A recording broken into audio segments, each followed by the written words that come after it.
I was there. I don't have to listen to it. This week's show because it was a disaster.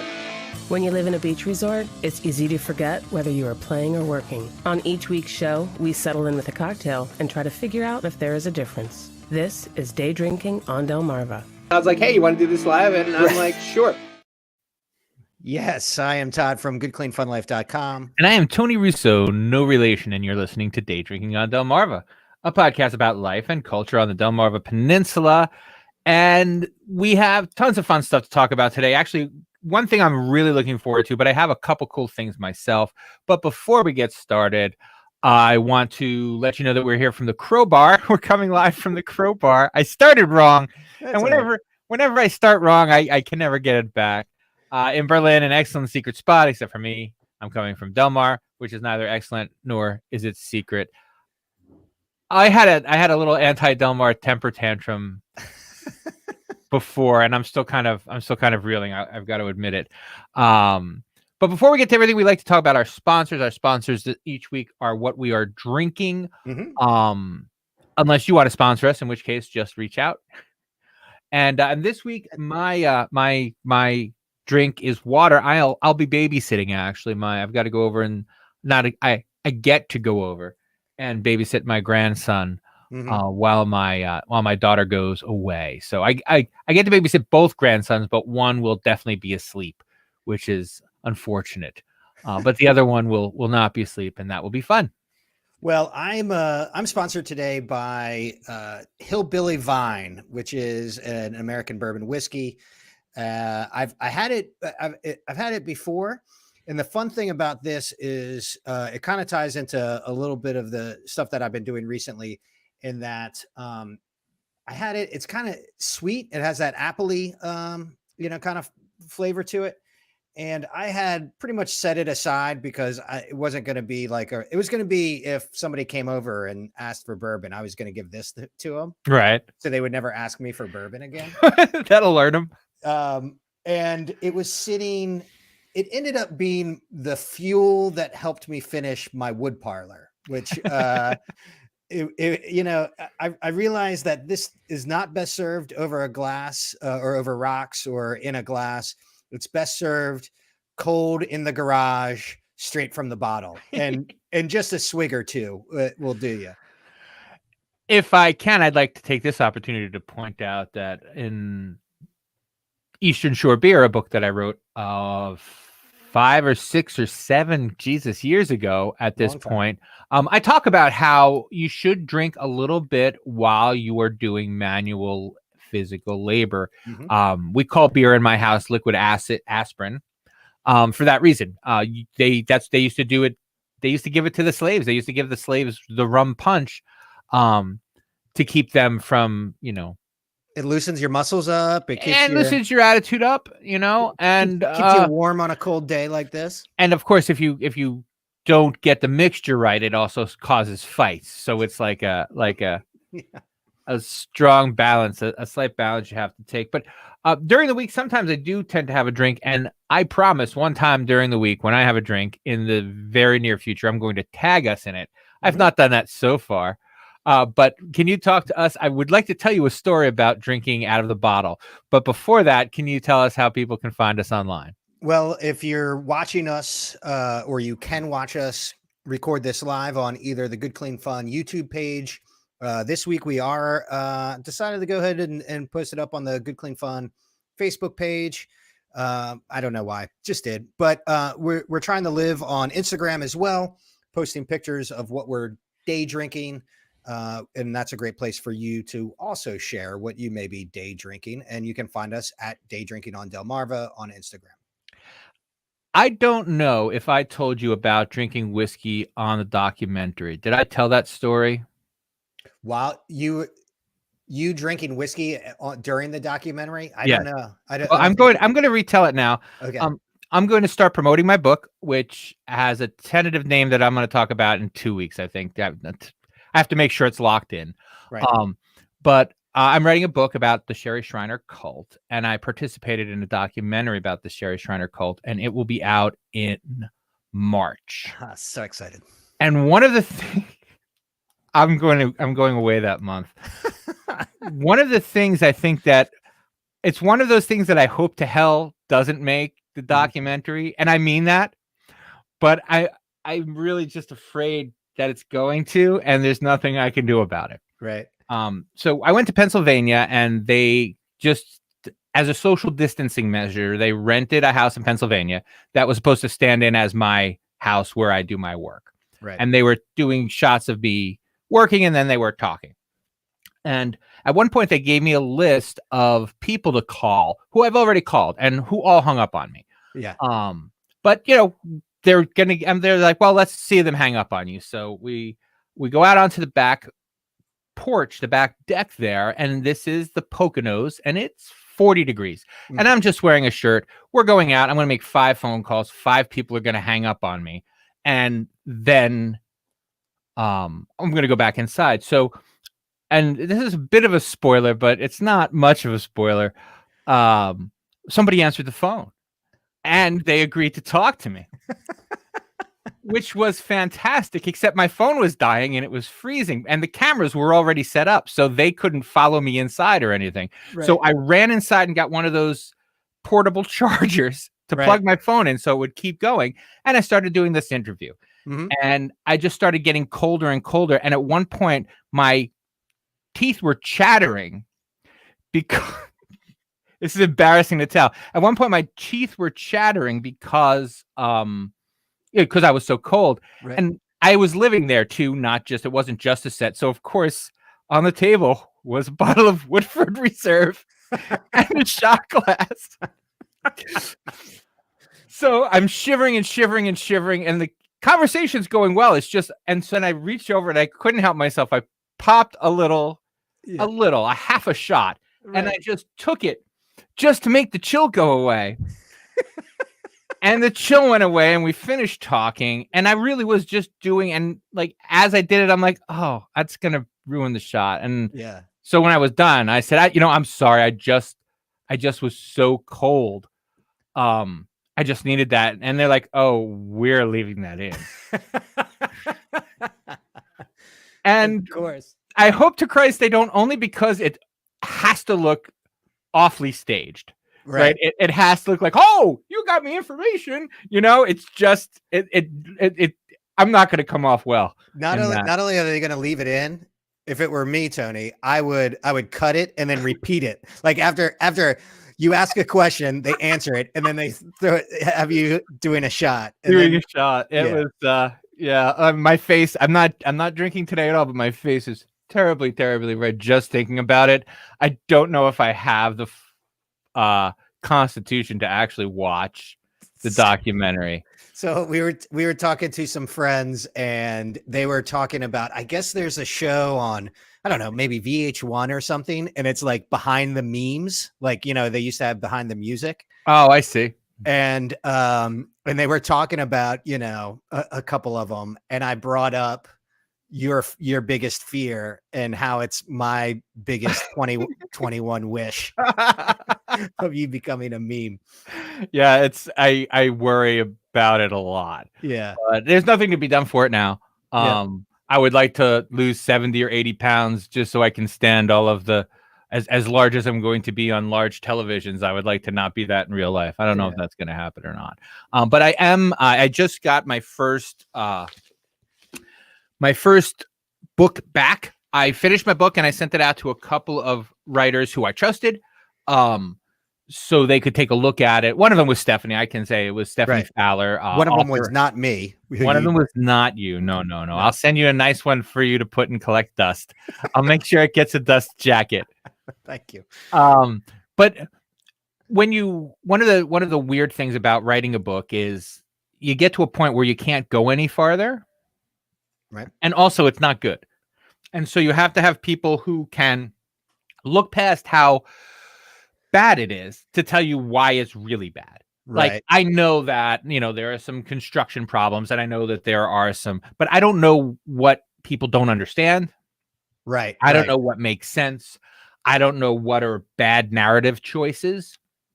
And so I'm fortunate enough to have, every writer does have writers that they can send things to for them to say, okay, yeah, this is your problem, that is your problem. It's like it's not even a beta reader. Sometimes they're called beta readers, but those are for when books are closer to done. I won't be able to do that. This is just this is point out the glaring problems, right, where they start, so you can fix them. Yeah, and honestly, they start on page 6. I've got a long couple of weeks ahead of me, but that's not even my one cool thing. I'm only going to talk about my one cool thing briefly, because we could come back to it, but I would really rather talk about yours. My one cool thing is I'm fixing everything now and failing miserably. My refrigerator is on the fritz, and so I tried to fix it myself, but I called a repairman because I can't fix it myself. It's not something I can do. I would have to change a compressor or something like that. Yeah. Like, I can defrost it. I can clean it. You have a fly on your head. It's always weird to see that on the internet. But I can't fix it anymore. And so since I wasn't able to fix the refrigerator, I decided that tomorrow I'm going to go and start learning how to fix watches. I got a watch repair kit. Just what you need is a new hobby. And I'm going to, I figured like something relaxing, like working with little tiny things.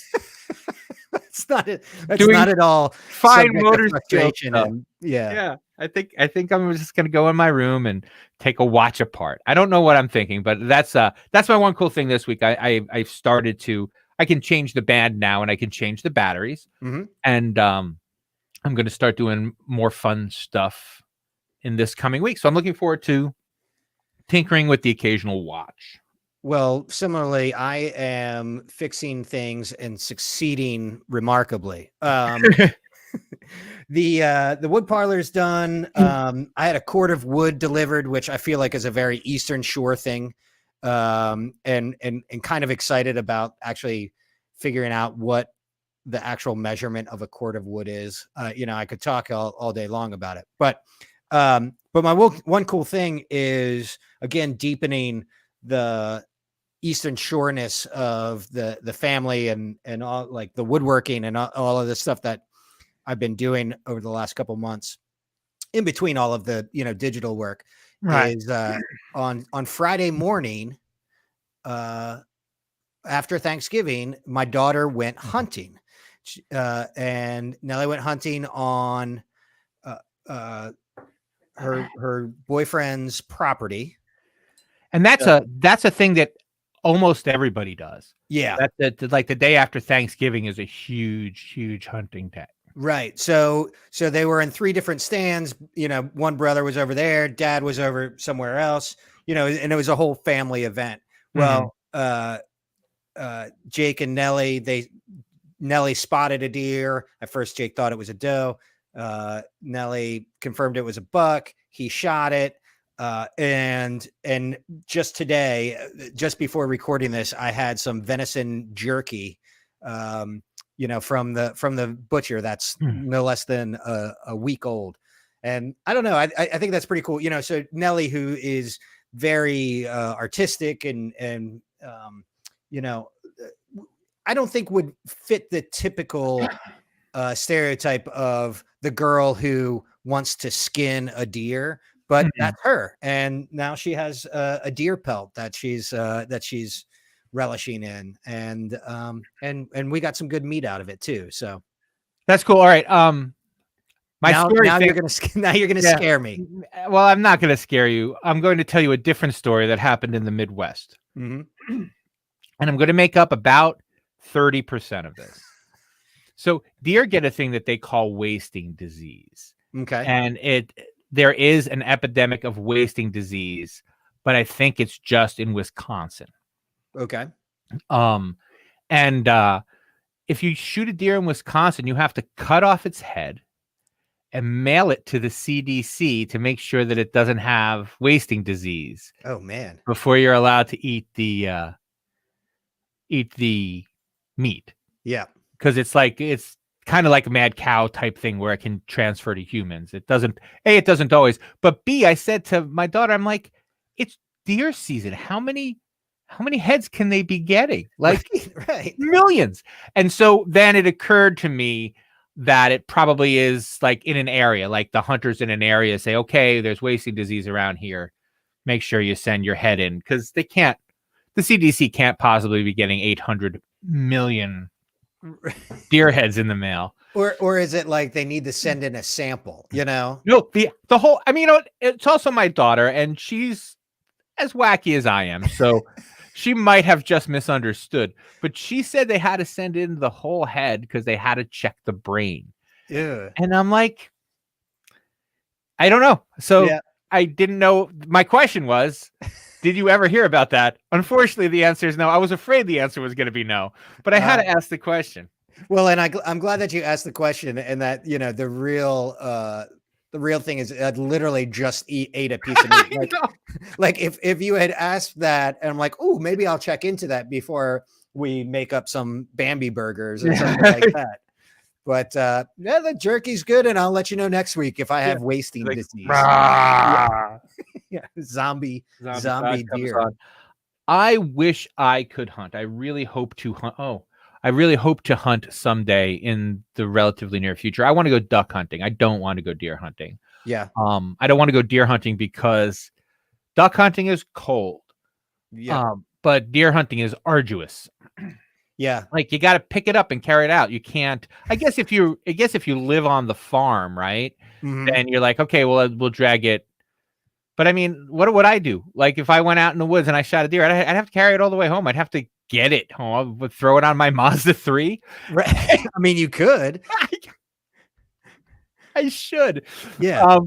But then I don't know how to skin it out. It's very, very, very labor intensive. Geese are small. Ducks are small. Well, but even, I mean, and that's why this time of year you see all of the four-wheelers, that are trailered on the back of trucks. But even with ducks and geese, like you go out with a couple of your buddies and you've shot like 20 of them and had a 12-pack of beer, and they're a lot harder to carry back in volume in a situation like that. Yes, but you also don't have to field dress the ducks, and you have to field dress the deer. That's true. Otherwise you ruin it. And that just seems like I'll take the ducks home and hi, Natalie stopped by to say hello. I'm sorry for the podcast listeners that I broke the fourth wall without special appearance by producer Natalie. So I wonder, when you like direct address on the radio, is that breaking the fifth wall? Still the fourth wall. I think that's the fourth wall is audio though. Yeah. I think it's all you have to do is say, for our listeners at home. For our listeners at home. The other thing that I wanted to talk about when it comes to hunting is I was talking to my daughter about it recently, and that's why it's been very on my mind. I'm so for hunting. Yeah. But I'm almost not at all for farming. You know what I mean? And we were talking about, my daughter was saying how, and this is how the whole wasting disease thing came up. The populations get so massive that they get diseases, and keeping the population down.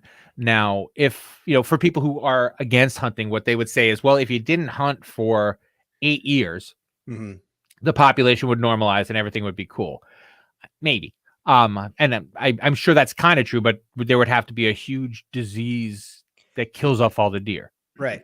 And how many car accidents would there be? This is how my grandfather always phrased it. It's like, man, we got to keep them numbers down. Otherwise they'll run out in front of cars. I was driving in New Jersey about this time 2 or 3 years ago. And I don't know if you've ever been on the Garden State Parkway. Yep. But the Garden State Parkway has, a northbound and a southbound. In the middle, there's this big grassy median. And I saw 15 deer standing there. Right. At like 4:00 in the afternoon. Right. And I'm like, if they decide to bolt, they're all going to die. It would be a massacre. And they're just kind of trapped there. It's weird to say to kill something for its sake. And I don't believe that. Yeah. What I do believe is that people hunt because they are good at it and get food for it 96% of the time. And that 96% is what, I mean, I don't ought don't think you ought to go big game hunting. But I think if more of us had to be closer to our food, we would be more careful about what we ate. Except for me, and appreciate it more. Yeah, I think, I've always said, you should be comfortable killing an animal that you eat. Yeah, which is why I stick it mostly to fish and chickens.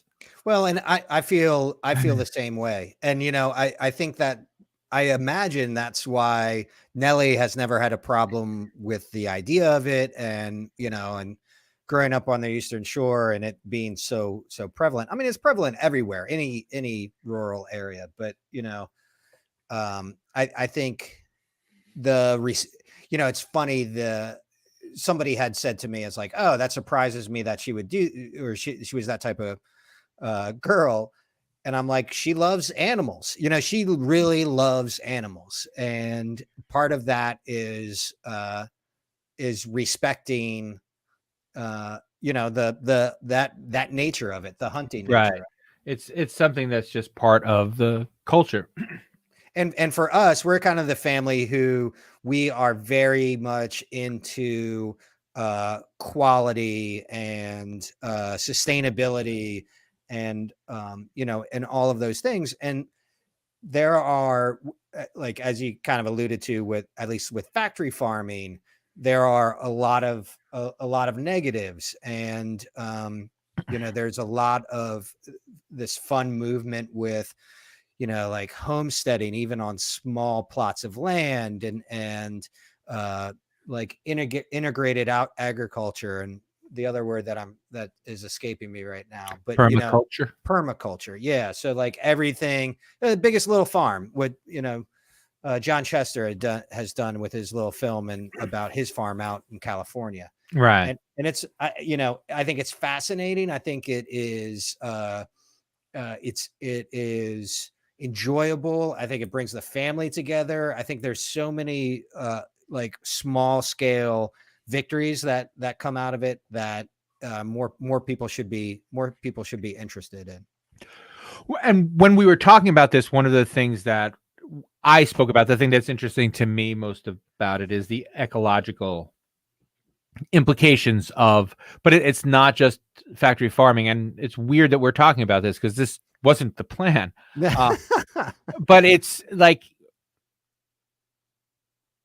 eating things with corn syrup in it is a problem. Like a lot of times, one of the things that's been frustrating me about our culture probably for the last 15 years or 20 years, and I figured out that it's the key to why Twitter is so shitty. We want someone to be worse people than we are. Like, we don't have to have to recognize that we're bad if everyone else is so much worse. Right. So when corporations are pumping us full of this, syrup, yes, we're also eating the syrup. Yeah. Like, I'm trying more and more to think about how my choices affect the world rather than, the choices that other people make, because other people make shitty choices. Good. Fine. There's nothing left interesting to say about that. It's boring to think about. And like I said, it's made Twitter almost no fun to be on anymore. It's like, oh, look at this piece of shit. Oh, look at this piece of shit. Yes. How are you a piece of shit? Let's fix that. I mean, I know Jesus said it, but I'll say it too. First figure out how you're a piece of shit. Yeah. Then fix that. Yep. Then go around looking for other people who are pieces of shit. And maybe you'll have a little bit more empathy. But so for me, what I worry about is where do I spend my money? Where do I invest? Like when I buy investments in a company, I look and I'm like, what kind of company is this? It's not a great company. If you're going to invest in a company that's big enough to be invested in, they're doing something awful. Yeah. But how awful? You know, and is it awful in a way that I feel like I could live with, or is it awful in a way that I really shouldn't be involved with this? And I had this. I spoke with my wife about this. I called it the litter theory. One day I was driving along and a bag blew up in my car and like blew around the car and blew out the window. And I reached to grab it and it got away. Right. And to anyone else behind me, it looked like I threw it out. Yeah. threw the garbage out the window. And I wonder what percentage of garbage gets blown out the window. And we're like, that piece of shit just threw that out the window. Right. So just how about you don't throw anything out the window? Yeah. And start there. Don't ever throw anything out the window. Don't ever eat at Chick-fil-A under any circumstances. Right. Like, no, I have to go hungry. I would rather go hungry than support this thing. And when you do it just once, well, multiply that 300 million times. Yeah. And that's why things are shitty. Well, and it's interesting. We in our house have been having the conversation about Amazon, especially since the pandemic has started. We've been, ordering a lot more stuff. I mean, to the point where we were avoiding going to the grocery store, and then it slowly became, well, we don't have to support Amazon. Other people, other organizations, are able to do mail order, and like, let's start there. And instead of just that default of clicking to Amazon to order something, let's look and see if you can find a family-owned business or even a BIPOC business that does delivery that you can actively support. That's going to do a much better Black Indigenous people. Could you see it on my face? Yeah. I struggle with it too. I mean, the ladies, Nellie and Natalie, have it like down, and I'm glad it took you a minute because I knew the word, but it took me a minute to remember. I thought it was something weird that you bought that you thought everybody bought. Like, well, we get our BIPOCs over at BIPOCs Are Us, and BIPOCs.com just doesn't have good business practices. So right. I don't know what a BIPOC is. So I don't know if they're sustainably harvested. Right. You want to make sure your BIPOCs are well fed. So I think there's like it is those small choices. Now we still use Amazon Web Services to back up all of our digital stuff because that's work, and we have a very good friend who works for Amazon, and so it's that interesting. Yeah, you have to make personal choices on a daily basis, and as long as you're actively making choices that are not saying I'm a piece of shit, I think you're moving in the right direction. Right, or saying I'm the reason this happens. Yeah, like if I stopped at if I stop at Burger King, all right, I'm the reason there are Burger Kings because I stopped. There's one time. Yeah, and those are the choices that I think we could make better. Rather than, and that's what it was, one of those things that I realized and couldn't unsee, and good and honest people, people who want things to be better in the world are saying, hey, look at this person is doing this and this is bad, and everybody piles on, and there's a place for that.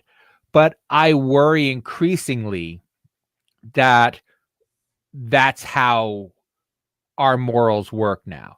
Morals are things that other people should live. My morals are perfect, and people should live up to mine. When I don't live up to my morals, it was just a mistake. Right. But when other people don't live up to them, it's because they're a piece of shit. Yeah. And that's what Twitter is. Yeah. And it was like a blinded by the light moment where I was just stumbling around saying, "Oh, I got it! Eureka! I figured out Twitter. But you can still find me there. It's @by Tony Russo. And I do tweet with some regularity. There was a message on Twitter. I went to retweet this story I read, and I got a pop-up that said, "You didn't read that fucking story. Are you sure you want to retweet it?" And I'm like, you know what, Twitter, you are right. I didn't read that story. Wow. I just hate Comcast, and this looked like a negative story about Comcast. So Twitter checked you. Well, 40% of the time I check myself. It's rare that I'll just retweet an article that I haven't read. Right. But sometimes I do. Yeah. Up until today. The yesterday, I think it was. And yesterday was the last day. I'm like, yes, I'm right. I'm not retweeting anything that I haven't read. And if I don't want to read it, then I'm not going to retweet it. Mm-hmm. And again, that's why Twitter doesn't work for people like for our podcast, because people aren't clicking off of Twitter. Right. We're the same thing with Facebook. They're sharing things, Yeah. but nobody's leaving. Nobody Yeah. goes there to leave. Like, I used to go to Twitter and to Facebook to find cool stories to read. Now I just find hell, Yeah. Yeah, we need like a real clickbaity title for each of our episodes, so people can just share the episodes and not actually watch them. Well, the problem is that what counts as, like, our numbers are like people listen to them. So like if we go to Libsyn and look at our downloads, those are people who listen. Those aren't people who and click on it. Yeah, so better quality versus quantity. Right. At least that's what we've told ourselves for the past 10 years. Absolutely. And so if you're listening to this, you're a quality person. Yes. And thank you. You're not shitty. You're not a piece of shit. So that's going to pretty much do it for this week. I am going to start promoting my book a little bit more, and I apologize in advance, but I will talk about it a little bit every week. It's exciting. It is exciting, and I have so many fun stories that didn't make the book and things that I didn't share, and I can talk about that here and maybe get people excited about it, and maybe a person or two will buy it when it comes out in March. I'm going to try to get it out right before the documentary, but if not, right after is just as well. Yeah. And I mean, how much is that going to help? Is that going to be like a good bump for the book that there's a documentary, or are they kind of exclusive? Well, no, I mean, the hope is that it's a bump. Like, I'm not sleeping anymore to get all this done, because my hope is that people will say, "Oh, look, this is the book." If you like the movie, you might like the book better. And I think their story is about something different than mine's about. And I'm not gonna say what theirs is about. I'll say what mine's about. But their story has a different tack than mine does. Mine is about, just like other people are pieces of shit, right? Mine is about people are like, oh, well, two crazy people killed one another, so what? Right. And that's, of course, my book says, well, here's why that's a problem. Like, you just call them crazy and you're like, oh, well, crazy people are going to act that way. And then the next thing you know, no one's wearing a mask and we don't know why we're trapped in our houses for a year. Yeah. So again, taking people's fears and problems seriously, rather than just saying, well, that person fits in that box and I don't like that box. Mm-hmm. Have a nice day. Right. But I got nothing else anyway. How about you? I got nothing. All right. Well, until next time, remember, at the beach, it's happy hour whenever you say it is. Cheers.